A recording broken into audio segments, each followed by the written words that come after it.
Good morning, fifth grade. Today we're going to continue reading in our novel, Esperanza Rising. Before we get started, we have a quick write. It says, describe the situation with Mama. What might be going through Esperanza's mind as she takes care of Mama? And so, at the end of chapter 9, there is a dust storm, and Mama basically cannot stop coughing. And so at the end, they get a doctor because Mama passes out and she gets a fever and she can't stop coughing. And the doctor says that she has valley fever, and they get it. It's a disease in the lung that's caused when dust gets in your lungs and you get an infection.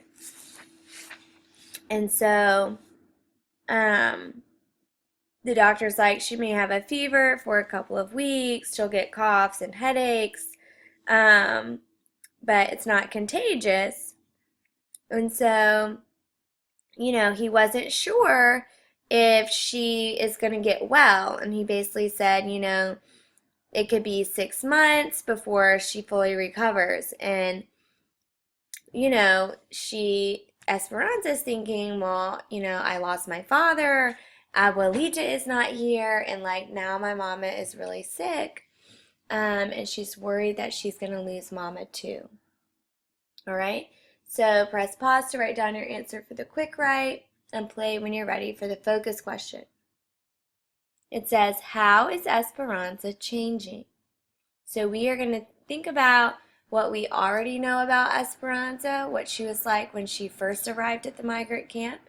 And now we're going to think about how her behavior and her mindset is changing. And the standard we're going to be looking at is being able to talk about how events and experiences the characters have changed them. And we're also going to look at a metaphor in the text and the theme. Our vocabulary words are valise, that's a small piece of luggage. Number 2, listless, that is someone who doesn't have energy or enthusiasm. And number 3 is broth, that's like a liquid soup that might have vegetables in it. Go ahead and turn the page. And we're on pages 158, the beginning of chapter 10, Las Papas, or potatoes. And as we're reading, we're going to use our fast strategy to collect evidence for Esperanza and what kind of person she is. I'm at page 158. Esperanza never left Mama's side. She sponged her with cool water and fed her teaspoons of broth throughout the day. Miguel offered to take over the sweeping job for her, but Esperanza wouldn't let him. Irene and Melina arrived each morning to check on Mama and to take the babies. Alfonso and Juan put up extra layers of newspaper and cardboard in the bedroom to keep out the November chill, and Isabel drew pictures to hang on the walls because she did not think the newspaper looked pretty enough for Mama. The doctor came back a few weeks later with more medicine. She's not getting worse, he said, shaking his head, but she's not getting better.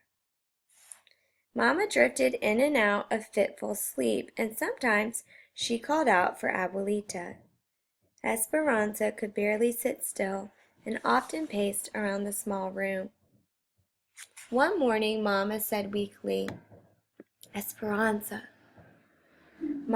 Esperanza ran to her and took her hand. Abuelita's blanket, she whispered. Esperanza pulled her valise from under the bed. She had not opened it since before the dust storm, and saw that the fine brown powder had even found its way deep inside, as it had found its way into Mama's lungs. She lifted out the crocheting that Abuelita had started the night Papa died. It seemed like a lifetime ago. Had it only been a few months? She stretched out the zigzag rows. They reached from one side of Mama's bed to the other, but were only a few hands wide. looking more like a long scarf than the beginning of a blanket. Esperanza could see Abuelita's hairs woven in, so that all her love and good wishes would go with them forever. She held the crocheting to her face and could still smell the smoke from the fire, and the faintest scent of peppermint. Esperanza looked at Mama, breathing uneasily, her eyes closed. It was clear she needed Abuelita. So we'll stop right there because we have some fast evidence. For our actions in box 2, there are 2 actions we're going to write down. The first action is this quote from page 158. Esperanza almost never left Mama's side. Press pause to write down your answer and play when you're ready for the next action. The next action we're going to write down is this one on page 159, where she takes out Abuelita's crocheting. She lifted out the crocheting that Abuelita had started the night Papa died. Press pause to write down your answer and play when you're ready for the thoughts. All right, and we'll write down this last thought on page 159. It was clear she needed Abuelita. Go to the next page. They both needed her, but what was Esperanza to do? Write those sentences down in box 3. Press pause to write down your answer and play when you're ready to keep reading. Let's keep reading at the top of page 160. She picked up Mama's limp hand and kissed it. Then she handed the strip of zigzag rose to Mama, who clutched it to her chest.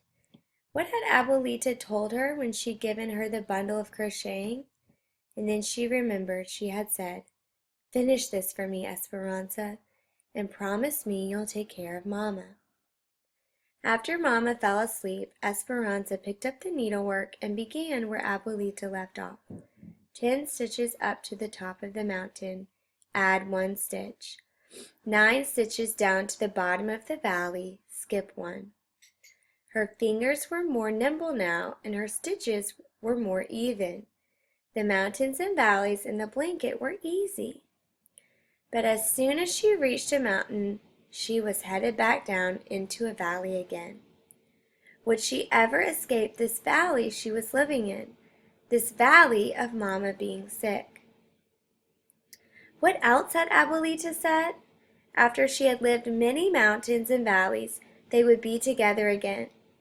She bent over her work intent, and when her hair fell into her lap, she picked it up and wove it into the blanket.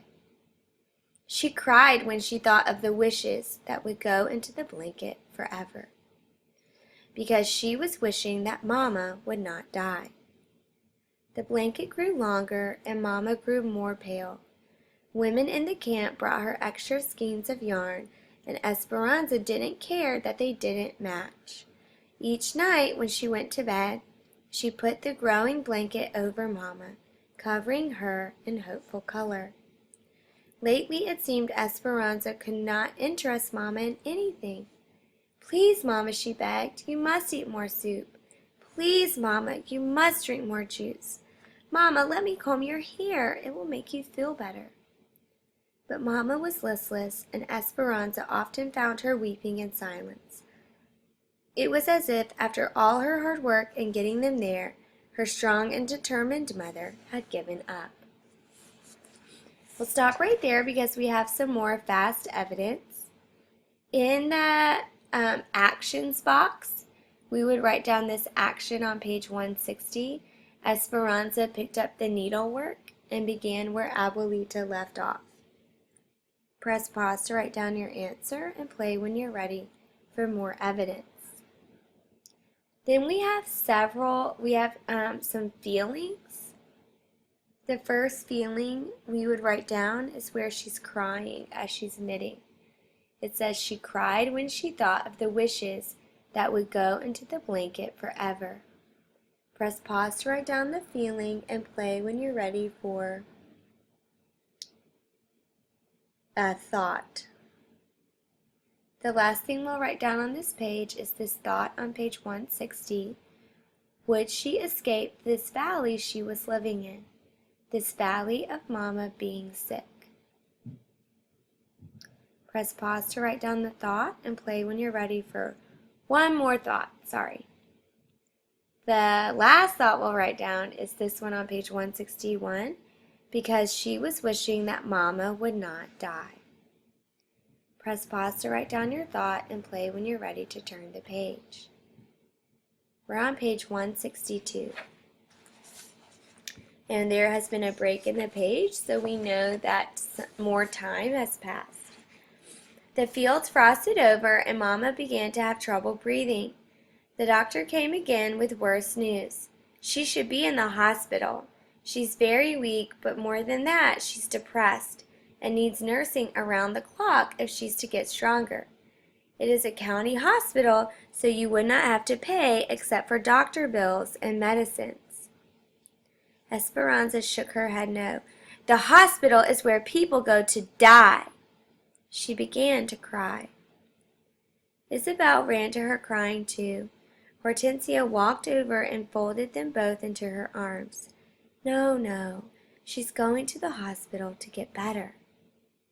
Hortensia wrapped Mama in blankets, and Alfonso drove them to Kern General Hospital in Bakersfield.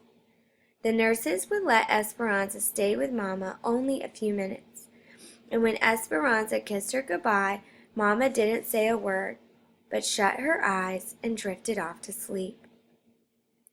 Riding home in the truck that evening, Esperanza stared straight into the alley of light made from the truck's headlamps, feeling as if she were in a trance. Hortensia, what did the doctor mean when he said that Mama was depressed? In only a few months, she lost her husband, her home, her money, and she's separated from her mother. That is a lot of strain on her body to cope with, so many emotions in so short a time. Sometimes sadness and worry can make a person sicker. Your Mama was very strong through your father's death and your journey here, for you. But when she got sick, everything became too much for her. Think of how helpless she must feel. Hortensia took out her handkerchief and blew her nose, too upset to continue. Esperanza felt like she had failed Mama in some way and wanted to make it up to her. Mama had been strong for her. Now it was her turn to be strong for Mama. She must show her that she didn't need to worry anymore. But how? Abuelita, I must write Abuelita. Hortensia shook her head. I'm sure your uncles are still watching everything that goes on in and out of the convent, and probably the post office too. But maybe we can find someone going to Aguas Calientes who can carry a letter. I have to do something, said Esperanza, holding back tears. Hortensia put her arm around Esperanza. Don't worry, the doctors and nurses know what she needs and will take care of one another. Okay, we'll stop right there because we have some more fast evidence to write down. We can write down these two sayings on pages 162 and 163 in 1B. Esperanza shook her head. No, the hospital is where people go to die. And she began to cry. And then Hortensia did what did the doctor mean when Mama's depressed? Press pause to write down your sayings and play when you're ready for the last thought. And in our last thought, we have Esperanza,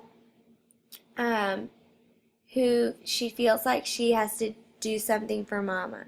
Write down this quote, and also write down the last feelings quote in 1A. Press pause to finish up your fast evidence and play when you're ready for box 4. And all of this evidence tells us that Esperanza wants more responsibility so that she can help Mama get better and bring Abuelita to the United States. She is becoming more mature. Press pause to write down your answer and then begin.